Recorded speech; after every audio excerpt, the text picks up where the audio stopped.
지금도 최고의 이슈 피플 하면 역시 트럼프죠. 갑자기 생각났는데 이름은 도널드잖아요, 사실. 트럼프 반대파에서는 도널드 덕이라고 놀리기도 하거든요. 그 얘기를 듣다 보면 또 꽥꽥대는 오리를 좀 닮은 것 같다, 이런 생각이 들기도 해요. 각설하고 트럼프 시즌2에는 많은 전문가들이 달러 강세가 지속될 것이라고 예상하고 있습니다. 그렇다면 지금의 강달러, 진짜 말도 안 되는 뉴노멀 1,400원이 계속 지속되거나 오히려 더 심해지게 되는 걸까요? 저는 꼭 그렇지만은 않을 수도 있다고 봅니다. 왜냐고요? 잘 들어보세요.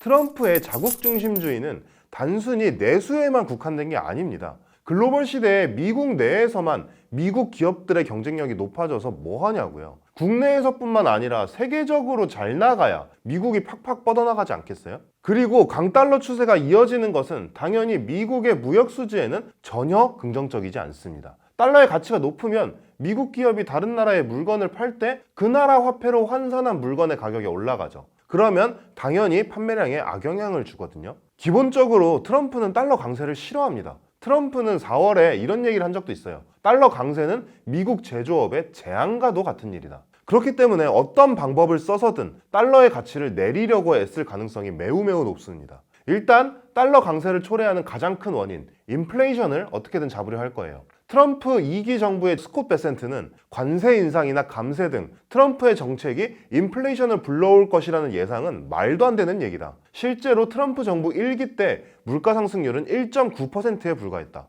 트럼프가 추진하는 규제 완화와 에너지 가격 하락은 물가 안정을 불러올 것이다, 이렇게 얘기했어요. 거기다가 미국이 환율 조작을 하지 않는 이상 결국 통화 가치는 신뢰도에 좌우되거든요. 그런데 우리가 1기 때도 보았다시피 트럼프 행정부의 정책은 굉장히 즉흥적이라서 글로벌 통화 시장에서 달러에 대한 신뢰가 지금 같지 않을 수 있다는 얘기도 있습니다. 실제로 과거 트럼프 집권기의 원달러 환율을 살펴보면 환율이 진짜 마구 요동쳤다는 것을 확인할 수 있습니다. 2018년 즈음에는 거의 1,000원 근처까지 내려가기도 했다가 2020년에는 1,200원대까지 상승했어요. 대한민국 환율 대통령이라고 불리는 변정규 미주은행 전무의 예상을 보더라도 처음에는 달러 강세 요인이 많지만 이후 각종 보조금 지급 등 경기 부양책, 주요국과의 환율 마찰, 이런 것들이 부각되면서 달러가 약세로 전환할 가능성이 있다, 이렇게 얘기했거든요. 거기다가 트럼프라면 사실 주요 동맹국들과의 협상을 빙자한 압박을 통해 달러의 가치를 조절하려 할 가능성도 배제할 수는 없습니다. 과거 플라자 합의처럼 말이죠. 그런 얘기가 있잖아요. 트럼프를 보고 예측 가능한 것은